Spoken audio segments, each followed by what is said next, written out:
Welcome to Words Matter, the podcast where we explore the transformative power of language and how the words we choose shape our lives.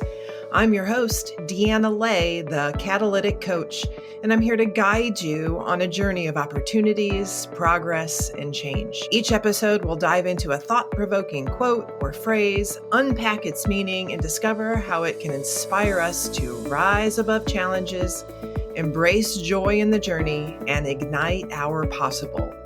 Your words matter because you matter. Now, let's get to today's amazing episode. Hi, hello, and welcome back to Words Matter. Today, we're kicking off the very first episode in a special 4-part series all about focus. Each episode over the next 4 weeks, I've thoughtfully designed to help you shift your perspective, sharpen your focus, and step fully into your possible. Today's quote is one that I had to learn the hard way. It's my very own, and it's completely reshaped how I approach my life. Detach from the outcome, attach to the progress. Friend, are you outcome obsessed? Do you find yourself so consumed by that end goal that you miss everything beautiful along the way? Maybe you've worked so hard to reach a specific destination only to get there and think, is this it? Is this all there is? It leaves you feeling let down and disappointed because it didn't bring you the joy and the fulfillment that you imagined. How often do you rush past those moments that truly matter because your eyes are so fixated on that imaginary finish line? Do you ever find yourself thinking, I'll be happy when, ... I'll be proud of myself when, I'll be successful when, only to get there and feel like something's still missing? Well, here's the thing. We live in a culture that glorifies achievement. We're taught very early on to tie our success, our happiness, even our self-worth to whether or not we achieve a specific result. It's no wonder we become outcome obsessed. But when we focus too much on an end goal, we lose sight of the journey along the way. We miss the lessons and the growth and the joy that can only be found in the process itself. Now, as someone who's battled most of her life being outcome focused, I had this lesson really driven home for me in August of 2022. Most of you know, Chris and I were avid hikers. I spend so much time poring over the All Trails app and hiking blogs, readying us for each hike that we do. I love that research part of it. It fits my personality very well. And it's because of that preparation that by the time we step foot on the trail that I have chosen for that day, I am fully convinced that not only is it going to be time and gas well spent, but that it's going to be everything we love for a hike to be. Well, I had my eye on a 7-miler at McCully's Heritage Project in Hardin, Illinois for quite some time. I'd spent so much time ensuring that it was going to be perfect. I was thrilled to read the reviews and find out that it checked all of our boxes. Scenic? Check. Challenging? Check. Dog-friendly? Checked. Everything I looked for. We set out on that day with anticipation and excitement, and to say I had my hopes up for what the day would be is a complete understatement.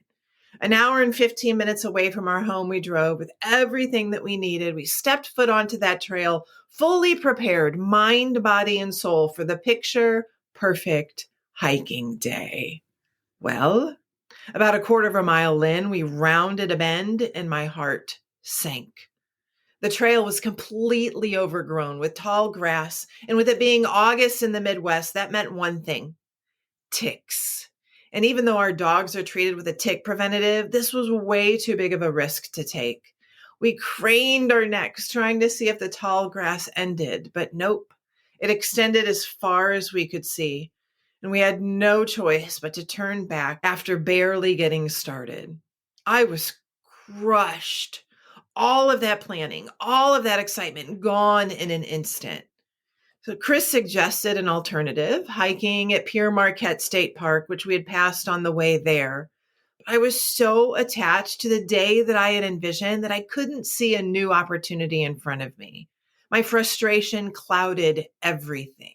Eventually, I gave in. We made our way to Pure Marquette, and begrudgingly, I stepped onto that new trail, still holding strongly onto my disappointment. And then, out of nowhere, I hear Tony Robbins' voice in my head saying, "Discipline your disappointment, Deanna." Yikes. Discipline your disappointment. That Tony Robbins quote couldn't have come at a more opportune time. Because it was in that moment that they stopped being just words that I had heard him say once upon a time to now a decision that I got to make. I realized right then and there at that Pierre Marquette trailhead that I had a choice. I could let unmet expectations and disappointment ruin my entire day, or I could let go of what I thought the day should be and open up myself to what it could be. And you know what? That hike turned out to be incredible, scenic, challenging, pet friendly, and no ticks. It was everything that I didn't know I needed. And the cool thing is that because I didn't allow the disappointment to ruin that day, that trail has become one of my favorite local trails anytime I need a great workout or to clear my head. What started as a huge disappointment opened up an opportunity to experience something even better. And this leads me to ask the question, why do we get so attached to outcomes? Well, friends, it's human nature to crave certainty. We want to know that our efforts will lead to a specific result. We imagine that future in vivid detail and we cling to that vision because it gives us a sense of control. But the problem is, life gets lifey and doesn't always go as planned. And when our reality doesn't meet our expectations, we feel frustrated, disappointment, and even lost. And here's another truth. Being attached to an outcome keeps us stuck. It blinds us to new possibilities and prevents us from finding fulfillment in the moment and halts our ability to experience joy in every step of the journey. When we detach from the outcome, we free ourselves from the pressure of perfection.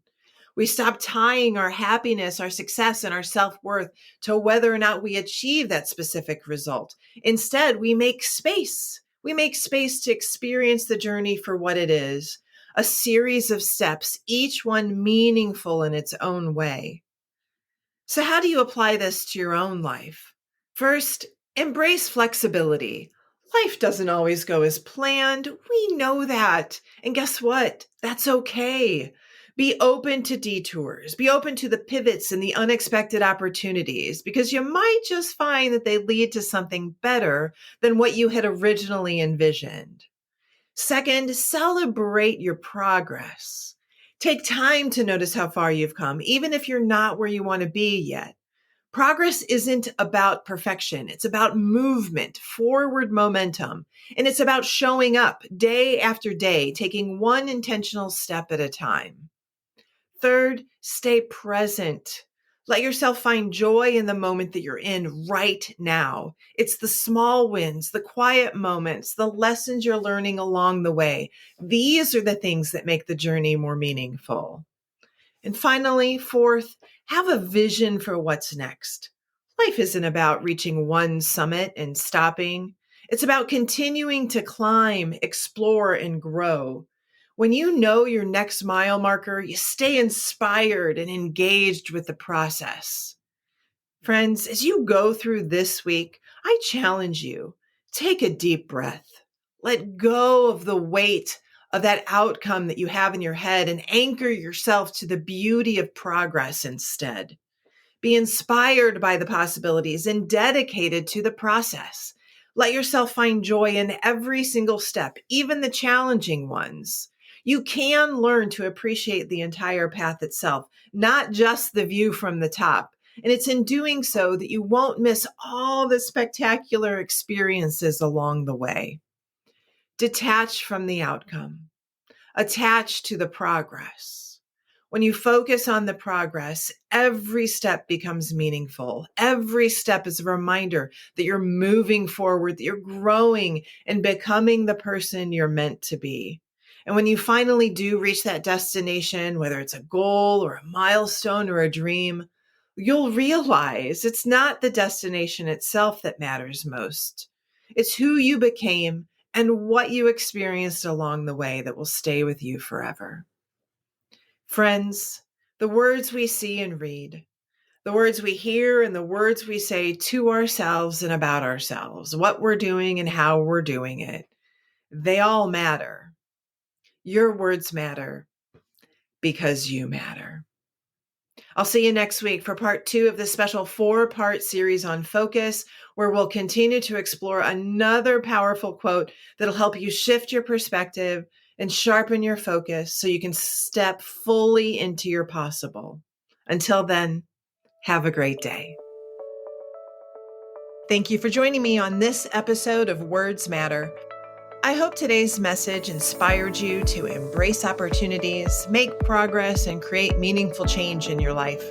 Remember, every word you speak, especially to yourself, has the power to shape your journey and ignite your possible.